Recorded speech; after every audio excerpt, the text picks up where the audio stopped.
After the critically acclaimed Halo, Bungie split off from Microsoft's Haven to produce a new IP. This became Destiny, an IP that had revealed nothing except for just 2 pictures.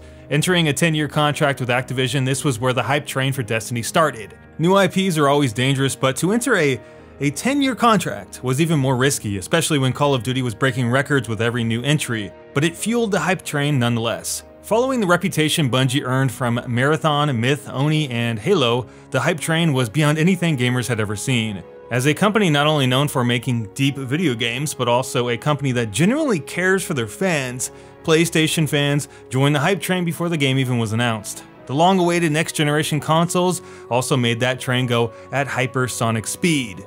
So announcing a $500 million investment in a game called Destiny, who wouldn't be excited?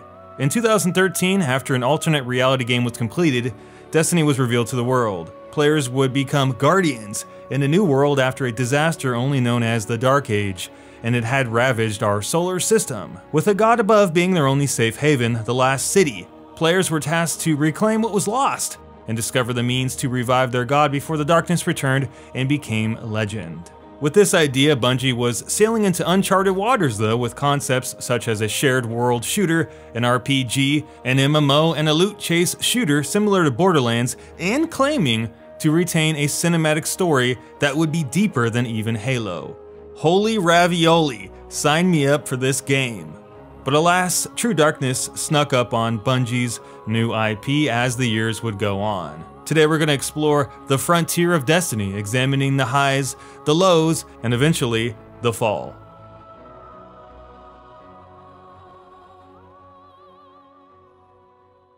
So before we get started, this is the first community-inspired video. I had asked you guys to send me your ideas for videos, and you guys did, and I picked the very first one that caught my eye, a topic by Masakuna, The Fall of Destiny, the video you're about to see. So shout out to that guy. I'm going to probably do that every few months to try to not only get some interaction with the community, but also so I can steal your guys' ideas as well, because you guys obviously have a lot of cool ideas. So also this video is my opinion. It's just that. Everyone has a different opinion on these games. You know, Destiny is, oh my god, it's Destiny. What else can you say about it? So just take it with a grain of salt. This is only my opinion. Yours may vary, who knows? But this is how I see the fall of Destiny.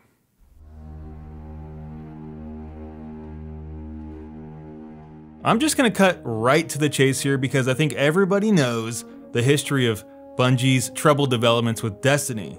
So when Destiny launched in September of 2014, players, okay, let's just admit it right now, they were pretty disappointed with the game. The missions were just kind of a grind of going to a place, waiting for your ghost to open a door, and then fend off waves of enemies again and again and again, and the strikes were the same too. We're talking about a game that was hyped up to be one of the most anticipated games of the year, and this is what we got. The open world was a beautiful environment, but there was nothing to do, something that would become a trend in the next game as well. The AI was outright incompetent, providing no challenge to a decent player. The whole game was designed around extending your playtime by making you travel into the open world, quote unquote, farming materials to upgrade your gear, which got old really fast. It's a pattern that players picked up on and they were not happy. But the biggest surprise had to be definitely the story. While the in-game story was literally non-existent, the lore, which is the backstory, was rich and interesting, which created a really weird dilemma because why did players have to go outside the game to find it? Stories of once hero guardians being turned murderous villains, the deadly discovery of Siva, or is it Siva? Another dark tales, who knows? Filling the story of Destiny with a great amount of depth. You had to read between the lines and uncover Destiny's mysterious undertones. Really cool if it was in the game though, but unlike Halo, these stories were not inside the game. They were locked behind cards that couldn't even be accessed in the game. Destiny did have some positives though. The gunplay was arguably the best of any shooting game at the time on the consoles. The classes were unique and powerful, allowing a deeply enjoyable experience when the shit hit the fan. The multiplayer was a unique combination of, I guess you could call it Call of Duty, Halo, and Titanfall, with a decent amount of skill ceiling to give players a reason to come back to it over time. Last but not least, the raid was a fun, challenging experience with puzzles and platforming. This made players have to fight under pressure and adapt if they wanted to complete the raid, which was pretty cool. But when you add everything up, it wasn't nearly what we expected. Content had definitely been cut. A few weeks after its release, a lot of players noticed that many of the locations and content shown in trailers were mysteriously not part of the game. Someone with way too much time on their hands investigated the story of Destiny before summer of 2013, and a YouTuber named bdobbins.ftw made a lengthy video about it, revealing numerous cutscenes and content that were conveniently locked behind, you guessed it, DLC, our best friend. The video showed a cutscene where the king's brother captures your character on Earth for unknown reasons. Batman discusses how the Traveler was most likely evil by comparing a few grimoire cards along with concept art of the Traveler.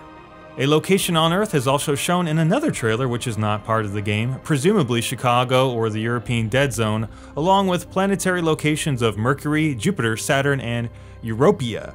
The reef had a social space which was also shown, which explains why there's a planetary location for the reef even though all you do on the reef is just watch 2 small cutscenes. Outside of cut content, game mechanics were also cut, along with possible next-gen features. Player trading, gambling, and an economy built by players was cut, which explains why the entire loot system of Destiny is completely random. Sparrow racing and spaceship battles seem to be planned for Destiny as well, which explains why there's a whole section of the tower dedicated to sparrows and spaceships when all they do is change the loading screen. And other cool content like destructibility and vehicles were also cut, which can be seen in trailers. We take you to a lot of places, you see a lot of things, there's a lot of strange creatures and strange monsters and beings and ships and worlds. You can go from Earth to Venus to Mars to the Moon to Saturn. What is this? Why you do this? Come on. Give me this cool stuff, man. It looks awesome. Why would Bungie cut all this content a year before the release, which ended up destroying the story entirely? There's a couple of possibilities, so let's get started. Destiny was being developed before the industry started this mass production game culture for the mass audience. This concept of making sure that everyone was good at the game was simply foreign at the time. But then Call of Duty comes around and shows Bungie that this strategy brings in more players and profits than any other feature. So let's just dumb everything down. That's one of the theories anyway. This in turn would affect player economies, trading, and gambling. Those are complex game mechanics that can scare away new players. So is it possible that Bungie had all these ideas to develop a complex game and then Activision steps in and slaps them and says, hey, let's go ahead and prioritize the casual markets over making a complex game? Definitely possible. And the second reason, of course, is greed. Destiny had a $500 million budget. To make sure Activision would see a return on investment, Bungie locked away vanilla content behind DLC to make extra profits without having to develop new DLC. What a sweet system that sounds like.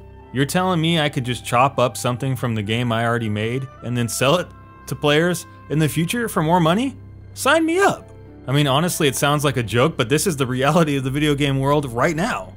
And in terms of Destiny, some questionable tactics were used, such as selling players a $40 season pass only to reveal that 2 of the massive expansions announced weren't ever going to be provided to them. Worse, you had to buy previous DLC to buy the next expansion, since the new expansion makes the prior expansion worthless in terms of leveling up. By the time Destiny 2 was released, $170 was required to play Destiny without being left behind. And as more DLC was released, locked content from the base game was slowly trickled down to new players, but this time they had to pay for it again. So you wrap all that up, and Destiny 1 was a frickin' mess. A solid game that was just covered in slime.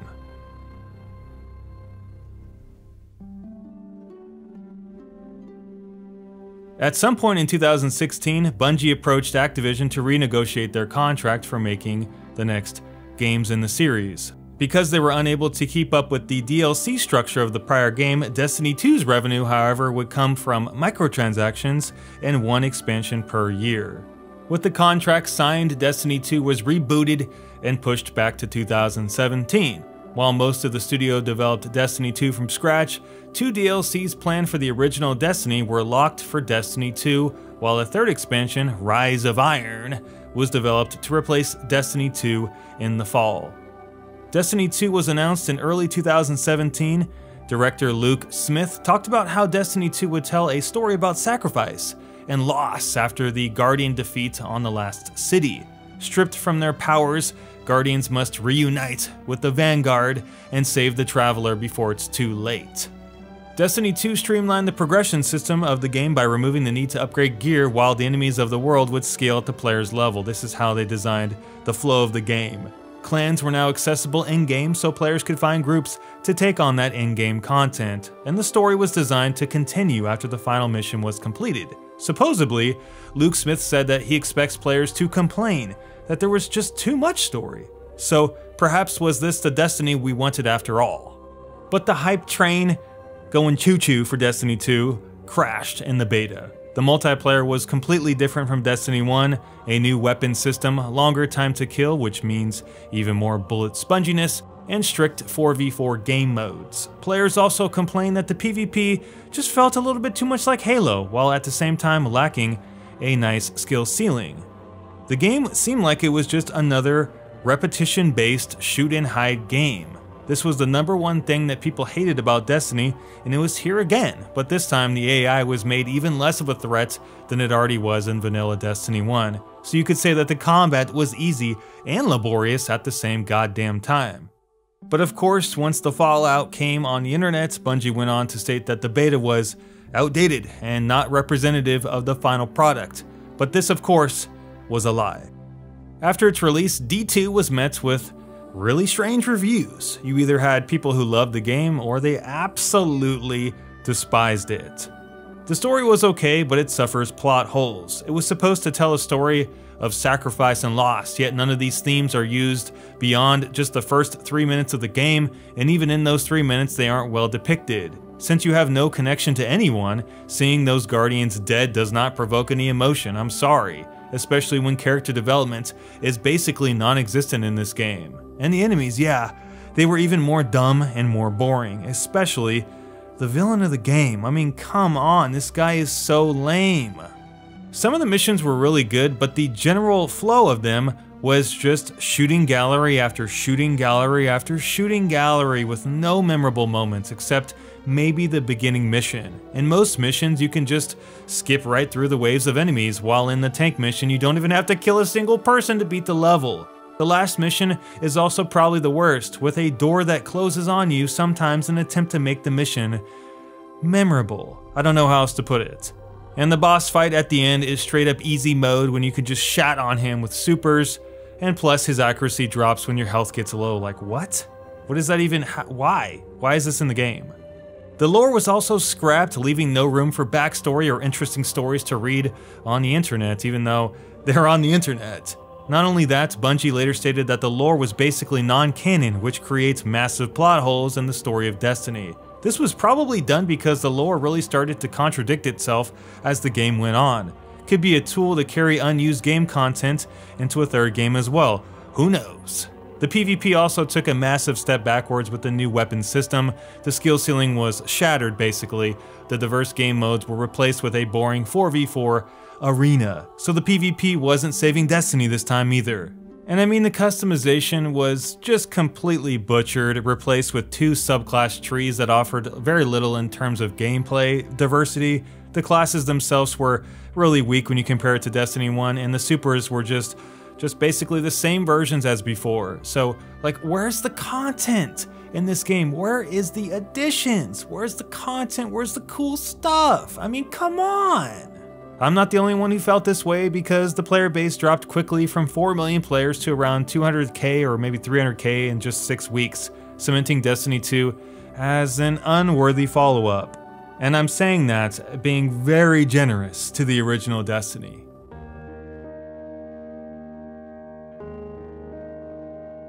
Bungie of old had a great ethos and a great sense of community, especially leading up to the original Destiny. But with these 2 games under their belts, I think something went wrong. Perhaps it was a problem of creative control on part of the developer, or was it a problem of putting the player first instead of monetizing and locking off content to be sold or recycled at a later date? I'm looking at you, Activision.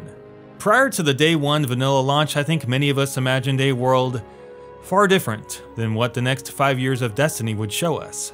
I don't know, I go back and forth so many times with these two games, I don't even know what to think anymore. I don't know which one I like and which one I do not. All I know is that these two games could have been so much more.